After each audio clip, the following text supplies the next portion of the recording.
40 km de longueur, 4 km de large au nord, 12 km au sud. C'est une destruction qui rappelle les destructions de la Deuxième Guerre mondiale. Oui, on les voit sur la carte et encore, on n'est pas... Ça, c'est des reconstitutions d'après des vues de satellites.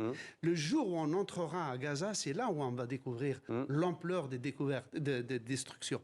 Car il n'y a pas seulement que ce qui émerge de la terre qui a été détruit, c'est-à-dire immeubles, hôpitaux, universités, écoles, collèges, crèches, supermarchés, tout a été détruit, mais c'est ce qu'il y a aussi sous le sol, c'est-à-dire le système d'adduction d'eau, les câbles électriques, le système d'égout, d'évacuation d'eau, tout cela a été systématiquement détruit. Vous avez vu que dans les rues de Gaza, il n'y a plus d'asphalte. Il y a des excavatrices qui viennent, qui arrachent l'asphalte, détruisent ce qu'il y a en dessous.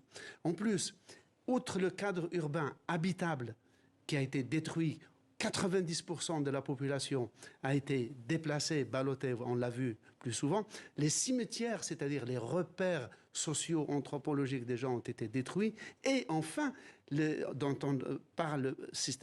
dont on parle peu, c'est les terres agricoles de Beit Hanina par exemple, qui ont été détruites, et dans certaines régions, certaines ONG israéliennes pensent qu'il y aurait des produits comme des désherbants qui auraient été lâchés. Autrement dit, reconstruire quoi? Reconstruire sous quel cadre? Dans quel cadre? Sous un cadre israélien.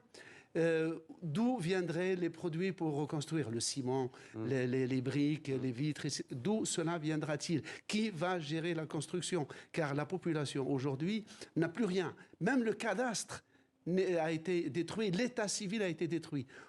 Il faudrait donc refaire toute la vie. C'est ce que veut dire l'ONU avec le chiffre faramineux de 350 ans pour recréer en fait pas seulement la ville, mais carrément la vie.